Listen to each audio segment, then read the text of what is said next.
Welcome my dear friends, आप सभी का स्वागत है हमारे चैनल बाय स्टोरीवर्स के एक न्यू वीडियो पर। और इस समय आप सुन रहे हैं द डिमोनिक स्वॉर्ड यानी नकुल की कहानी। तो मैं डिस्क्रिप्शन देना चाहता हूँ, हमारे वीडियो में 18+ मोमेंट्स जैसे लड़ाई झगड़ा मारकाट खून खराबा और रोमांटिक सीन्स भी है, तो प्लीज अपने मम्मी पापा की परमिशन लेकर ही देखना। अगर आपको धमाकेदार एक्शन पैक स्टोरी सुननी बहुत ही अच्छी लगती है तो आप हमारे दोनों ऑडियो चैनल्स को सर्च कर सकते हैं और सब्सक्राइब कर रख सकते हैं। अगर हमारी स्टोरी टेलिंग अच्छी लगे तो लाइक शेयर जरूर करना।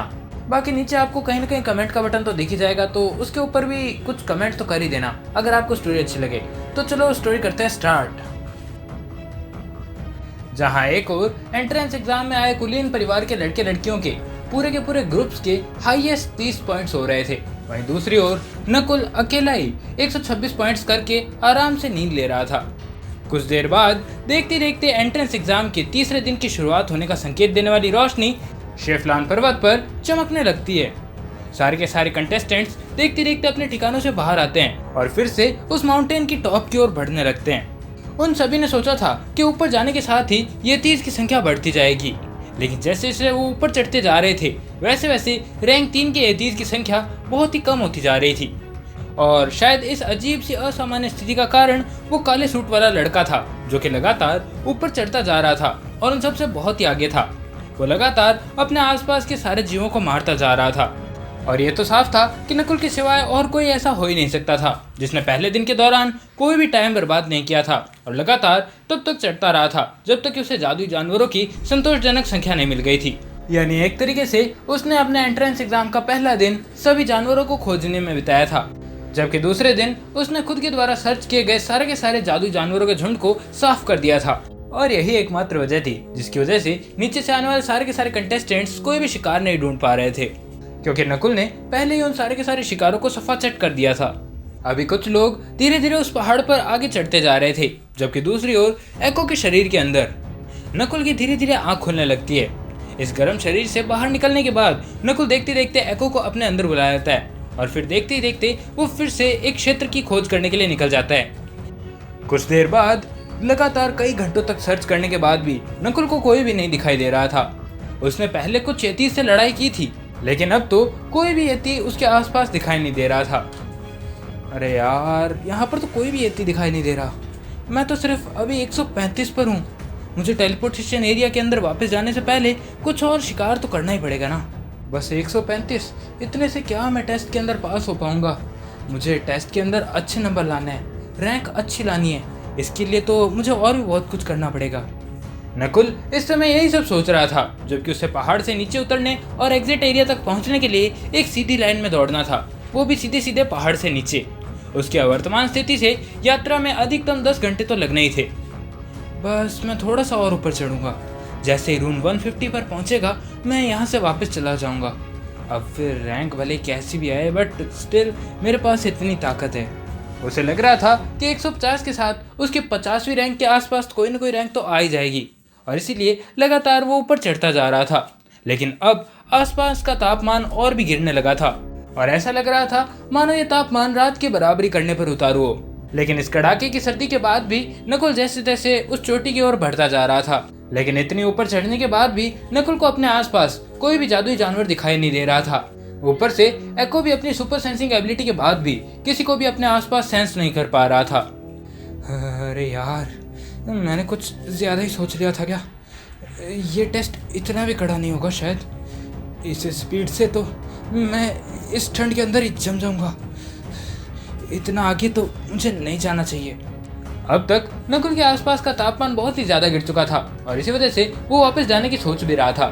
कुछ देर और चलने के बाद भी नकुल को कुछ भी दिखाई नहीं देता और इसी वजह से देखते देखते वो वापस मुड़ने ही वाला था कि तभी अचानक उसे दूर एक लंबा यती दिखाई देता है। एक मिनट, ये तो एक पीक रैंक 3 का यती है ना, जिससे मैं अभी तक लड़ चुका हूँ। मतलब पहाड़ पर जो भी मुझे दिखाई दिया है, लेकिन मुझे कुछ अजीब क्यों लग रहा है इसके अंदर। ये इतना लंबा, मतलब इतना ज्यादा लंबा। नकुल को अभी जो यती अपनी आंखों के सामने दिख रहा था उसकी ऊंचाई लगभग 6 मीटर के आसपास थी। एक मिनट, मुझे लगता है कि मुझे आखिरी शिकार पकड़ ही लेना चाहिए। आखिर क्या ही होगा, ज्यादा से ज्यादा ये एक पीक रैंक 3 का होगा जिनसे अभी तक मैं लड़ चुका हूँ। इस समय नकुल को अगर उसमें कुछ अजीब बात लग रही थी तो वो थी सिर्फ उसकी ज्यादा लंबी हाइट। इस समय एको को भी उसके अंदर से कोई अजीब सी वाइब्रेशंस महसूस नहीं हो रही थी और इसी वजह से नकुल अपनी डिमोनिक फॉर्म एक्टिवेट नहीं करता। वो सिर्फ अपनी डिमोनिक फॉर्म के दम पर लड़ना नहीं सीखना चाहता था, उसे खुद भी बहुत सी चीजें सीखनी थी और बहुत से तरीके और लड़ाई का एक्सपीरियंस गेन करना था। उसने पिछले कुछ टाइम के अंदर अपने इस डिमोनिक फॉर्म वाले स्पेल का यूज कर करके बहुत सी लड़ाइयाँ लड़ी थी, लेकिन इसी अधिक उपयोग की वजह से वो सिर्फ एक कौशल पर निर्भर हो गया था जो कि उसे बिल्कुल भी पसंद नहीं था। और अपने मन ही मन यही सब ठान कर नकुल देखते देखते उस यति के ऊपर सीधा झपट पड़ता है। उसके हमले के दौरान उसके दोनों हाथों में 2 तलवारें दिखाई दे रही थी। नकुल अभी यति की ओर कूदा ही था कि तभी यति को भी कुछ अजीब सा सेंस हो जाता है और इसी वजह से उसकी नजर एक इंसान के ऊपर पड़ती है जो कि उसकी ओर कूद चुका था। लेकिन इससे पहले कि वो और भी ज्यादा कुछ देख पाता, अचानक उसके ऊपर 20 विंड स्लैशेस की बरसात हो जाती है। ये काले विंड स्लैशेस लगातार उसके ऊपर पड़ते जा रहे थे, जबकि उसकी विशाल भुजाएं कई जगहों पर कटती जा रही थी। लेकिन जैसे ही उसके शरीर पर कट पड़ने लगते हैं, अचानक से वो यति अपने आसपास बहुत सी ठंडी हवाओं को उस पहाड़ से इकट्ठा करने लगता है। उसका पूरा शरीर देखते देखते आसपास की ठंडी हवाओं से भर जाता है और उसके सारे के सारे कट्स वहां पर हील होने लगते हैं। अभी वो यति इस समय खुद को हील करने की कोशिश कर ही रहा था, लेकिन उसे क्या पता था कि उसके सामने नकुल है, क्योंकि नकुल उसे संभलने का बिल्कुल भी मौका नहीं देता और देखते देखते वो सीधा बिना टाइम गवाए पहले ही जानवर के पीछे चला जाता है और अपनी दोनों तलवारों से 2 वर्टिकल स्लैशेस लगातार उसकी पीठ पर मार देता है। एक कच की आवाज के साथ अचानक उस यति के पीठ पर 2 गहरे घाव दिखाई देने लगते हैं, लेकिन तभी उसके शरीर के आसपास और भी गहरी ठंडी हवाएं जमा होने लगती है और ये सब देखकर नकुल फिर से उसके ऊपर एक के बाद एक वार करने लगता है। नकुल उन आइस बॉर्न यति जैसे जीवों से बचने के लिए अपनी स्पीड का इस्तेमाल कर रहा था, जबकि उन्हें चोट पहुंचाने के लिए वो उनके ऊपर एक के बाद एक सटीक वार करता जा रहा था। लेकिन इन वारों को लगातार वो हवाएं ठीक भी करती जा रही थी और 15 मिनट बाद देखते देखते वो यति इस समय अपने घुटनों पर बैठा था और पूरी तरीके से निडाल पड़ा था। उसके पूरे शरीर पर एक से बढ़कर एक खतरनाक घाव लगे पड़े थे और इस समय वो पूरी तरीके से नकुल के सामने अपने घुटने टेक चुका था। उसने अपना शक्तिहीन सर नकुल को दिखाया और नकुल भी ये सब देखकर कोई भी टाइम बर्बाद नहीं करता और देखते देखते अपनी दोनों तलवारें गहराई से उसके सर के आर पार कर देता है और इसी के साथ एक और रैंक 3 का यति नकुल के सामने ही मर जाता है। अरे यार शिट, मेरे डिमोनिक फॉर्म के बिना तो मेरी लड़ाई की काबिलियत मेरी कुल ताकत के लगभग 1/4 तक भी नहीं पहुंच पा रही, यानी मेरी मार्शल आर्ट्स मेरे बाकी के टैलेंट से पीछे छूटती जा रही है। जहां एक ओर नकुल अपने मन ही मन यही सब सोच रहा था, वहीं दूसरी ओर उसके सी ऑफ कॉन्शियसनेस के भीतर उसके रून पर 136 लिखा दिखाई दे रहा था। नकुल इतने स्कोर देखकर अपने मन ही मन अपना सर हिलाने लगता है। जहां एक ओर नकुल इतने पॉइंट्स से काफी संतुष्ट दिखाई दे रहा था, लेकिन दूसरी ओर जैसे ही उस यति का शरीर जमीन को छूता है, अचानक नकुल को बहुत ही खतरनाक खतरा सेंस होता है। ऐसा लग रहा था जैसे उसके सेंसेस चीख चीख कर उसे यहाँ से भागने को बोल रहे थे। वहीं उसके शरीर के अंदर बैठा एको भी बड़ी ही बेचैनी से इधर उधर भागने लगा था। ये सब देखकर नकुल को एक चीज तो श्योर हो गई थी कि यहाँ पर पक्का कोई खतरनाक प्रेजेंस है। जहाँ एक ओर नकुल यही सब सोच रहा था, वहीं दूसरी ओर उसके ठीक सामने की एक छोटी सी बर्फीली पहाड़ी जो कि बस उससे लगभग 100 मीटर की दूरी पर थी, धीरे धीरे हिलने लगती है और अचानक एक कान फोड़ देने वाली दहाड़ के साथ आसपास के पूरे इलाके को हिला कर रख देती है। धीरे धीरे यही छोटी सी पहाड़ी हिलने लगती है और देखते देखते ये लगभग एक 10 मीटर ऊंचे आइसबॉर्न यति का शक्तिशाली रूप ले लेती है और फिर से ये यति जोर से चिल्लाता है। इसी के साथ इसके नुकीले दांत भरे मुंह से बहुत सी ठंडी हवाएं निकलने लगती है और तेजी से अपने आसपास के पहाड़ को अपनी चपेट में लेने लगती है। लेकिन तभी उस यति की नजरें अपने सामने पीक रैंक 3 के एक यति की लाश पर पड़ती है। यह यति उससे लगभग 100 मीटर की दूरी पर था, लेकिन जैसे ही उसे अपने आसपास कुछ भनक पड़ी थी, अचानक उसने खड़ा होकर इधर उधर देखना ही सही समझा था। लेकिन इस समय उसके सामने वो यति मरा पड़ा था और इसी वजह से देखते देखते उसकी आंखें खून से लाल हो जाती है। इस समय वो अपने पास मौजूद उस यति के कातिल को इधर उधर ढूंढ रहा था और तभी कुछ दूरी के ऊपर उसे एक छोटी काली सी आकृति दिखाई देती है। एक छोटा काला सा धब्बा जो कि लगातार पहाड़ से नीचे की ओर तेज स्पीड से भागता जा रहा था। कुछ देर पहले नकुल ने अपने सेंसेस की बात बहुत ही अच्छे तरीके से मानी थी। उसके सेंसेस उसे चीख चीख कर भागने का बोल रहे थे। इसी वजह से नकुल अपने पैर सर पर रखकर वहां से भागने लगा था। उसे अपने पहले के लड़ाई एक्सपीरियंस की वजह से कुछ चीजें पहले से पता थी और इसी एक्सपीरियंस के कारण उसे कुछ सेंस हो पाया था। वो जानता था कि इस दुनिया में ऐसी एक ही चीज है जो कि उसके शरीर के अंदर अभी ऐसी खलबली मचा सकती है। अरे यार, रैंक 4 का जादुई जानवर। शिट शिट शिट, यहाँ पर इसे ही क्यों होना था। मेरी किस्मत और अच्छी, मैं कभी भी दोबारा अपनी किस्मत को अच्छा बिल्कुल नहीं कहूँगा। इस समय एको लगातार उसके कपड़ों से झांकते हुए उसके पीछे के सीन को देखता जा रहा था। इस समय नकुल के लिए एको की रंगहीन छवियां बिल्कुल भी काम की नहीं थी, क्योंकि एको सिर्फ अपनी साउंड वेव की मदद से जो भी एक्सरे विजन उसको मिलता था वही नकुल को दिखा पाता था। इसी वजह से नकुल ने एको को अपने शरीर से थोड़ा सा बाहर निकाल दिया था। अरे तो पहाड़ की ठंडी हवाएं इन रैंक 4 के वेरिएंट से आती है। मुझे तो हैरानी इस बात की हो रही है कि पूरे पहाड़ को भरने के लिए उनमें से कितने होंगे, या फिर शायद।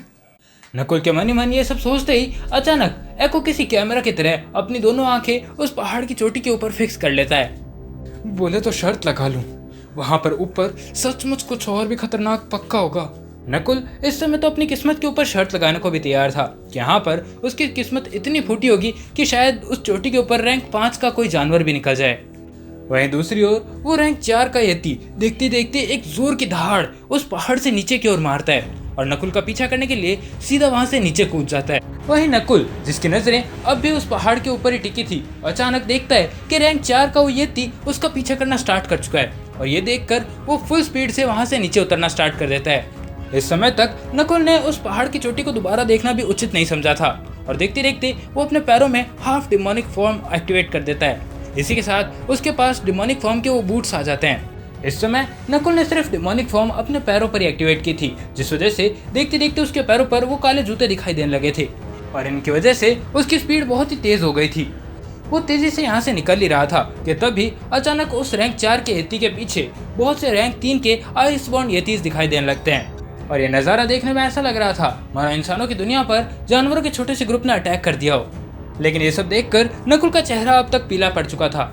वहाँ पर सैकड़ों रैंक 3 के वेरिएंट्स दिखाई दे रहे थे, जिनकी स्पीड नीचे उतरते टाइम बहुत ज्यादा होती जा रही थी, लेकिन उन सब में सबसे आगे वो रैंक 4 का यति था। सही भी है, मैं रहूं किसी जगह और वहाँ पर गड़बड़ ना हो, ऐसा तो हो ही नहीं सकता ना। लो, हो गया टेस्ट खत्म। यही सोचते हुए नकुल लगातार डरता जा रहा था और नीचे की ओर भागता जा रहा था। वहीं दूसरी ओर कुछ कम ऊंचाई पर सैम्बल का ग्रुप अभी भी आगे बढ़ता जा रहा था और ऊपर चढ़ने की कोशिश कर रहा था, लेकिन इस समय सैम्बल के चेहरे पर चिंता दिखाई दे रही थी क्योंकि उसके रून पर सिर्फ 25 लिखा था। वहां पर आइसबॉर्न यतीस की संख्या में कमी होने के बावजूद उसके समझौते की वजह से उसकी ग्रुप का ज्यादातर शिकार और ज्यादातर पॉइंट्स उसे ही दिए जा रहे थे और इसी वजह से उसके और उसके ग्रुप मेंबर्स के बीच में बहुत से मतभेद पैदा हो गए थे। लॉर्ड सैमुअल, मैं अब तक 10 पॉइंट्स तक भी नहीं पहुंचा। क्या आप मुझे अगला शिकार लेने दे सकते हैं, वरना मेरा परिवार सचमुच अपनी प्रतिष्ठा खो देगा। मध्यम आकार के कुलीन परिवार का एक लड़का उसके सामने घुटनों पर बैठकर गिड़गिड़ा रहा था, जबकि सैमुअल को देखकर तो ऐसा लग रहा था मानो उसे उस लड़के की कोई चिंता ही ना हो। उसे इन सब की कोई परवाह नहीं थी और इसलिए उसने उस बंदे की बात को भी अनसुना कर दिया था। वो अच्छे से जानता था कि इस टाइप के टॉप एग्जाम्स के अंदर एक अच्छी रैंक पाने के लिए लगभग 50 के आसपास पॉइंट्स होने जरूरी होते हैं, क्योंकि आखिरकार वो एक उच्च दर्जे के कुलीन परिवार से आता था और इसी वजह से उसके पास जानकारी का तो भंडार ही पड़ा था, क्योंकि वैसे भी आजकल शिकार के एंट्रेंस टेस्ट बहुत ही कॉमन हो चुके थे। ऊपर से वो उच्च दर्जे के कुलीन परिवार से आता था और वो अच्छे से जानता था कि अगर इस टेस्ट के अंदर वो कोई हाई रैंक नहीं ला पाया तो उसके परिवार में उसकी बहुत ही ज्यादा बेइज्जती होने वाली है और ये तो वो बिल्कुल नहीं चाहता था। अरे यार, आखिरकार ये सारे के सारे जादुई जानवर मर कहाँ गए। शायद इस समय उस बेचारे की गुहार भगवान ने सुन ली थी, क्योंकि देखते देखते आसपास की जमीन कांपने लगती है। देखने से ऐसा लग रहा था कि वहाँ पर आसपास बहुत ही तेज भूकंप आ रहा है, जबकि ये सब देखकर एजी परिवार की वो लाल बाल वाली लड़की, जो कि उनके साथ इतनी देर से अपनी तबीयत खराब होने के बाद भी जैसे तैसे कांपते हुए आगे बढ़ती जा रही थी, वो अब और भी तेजी से कांपने लगी थी। लेकिन अब जब वो अनकंट्रोल्ड होने लगी थी तो वो धीरे से अपने भाई की आस्तीन पकड़ती है और उसके कान में कहती है, बड़े भाई, अभी हमें यहाँ से भागना होगा, मतलब अभी क्या अभी, वरना हम नहीं बच पाएंगे। उस लड़की ने तो ये बात अपने भाई के कान में बहुत ही धीमे तरीके से कही थी, लेकिन फिर भी सैमुअल को ये सब सुनाई दे गया था और इससे पहले कि उसका भाई सर भी ला पाता, सैमुअल उन दोनों लड़के लड़कियों की ओर मुड़ता है और उन्हें डांटने लगता है, कैसा भागना, मुझे मत बताना कि तुम भूकंप से डर रही हो। कमबख्त, छोटे परिवार की लड़की, और इससे पहले कि वो और कुछ भी बोल पाता, अचानक वो लड़की उसके पीछे की ओर अपनी अंगुली से इशारा करने लगती है, जिसे देखकर वो भी पीछे मुड़कर अपने पीठ की ओर देखने लगता है। एक तरीके से पहले वो पहाड़ के ऊपर चढ़ता जा रहा था, फिर उस लड़की ने जब बोला तो वो उसकी ओर मुड़ा था, लेकिन अब जब वो लड़की उसके पीछे की ओर इशारा कर रही थी तो फिर से वो पहाड़ की चढ़ाई की ओर देख रहा था और इस समय बस उसकी आधी मुंडी पीछे घूमी थी। वो तो घमंड में अपना आधा सर इसीलिए घुमा रहा था क्योंकि उसे लगा था कि उसके पीछे ज्यादा से ज्यादा क्या ही होगा, लेकिन इस समय उसके पीछे काले कलर का एक डॉट लगातार उनकी ओर बढ़ता जा रहा था। उसके पीछे बहुत सा धूल भरा गुबार दिखाई दे रहा था। ये तो बस बर्फ की धूल थी जिसके अंदर थोड़ा थोड़ा काला धुआं मिक्स था, लेकिन अपनी ओर तेज स्पीड से बढ़ते उस काले डॉट द्वारा छोड़े गए काले सफेद धुएं के गुबार के पीछे बहुत ही तेज वाइब्रेशंस महसूस की जा सकती थी। ये वाइब्रेशंस ऐसी थी जो कि पूरे पहाड़ को हिलाती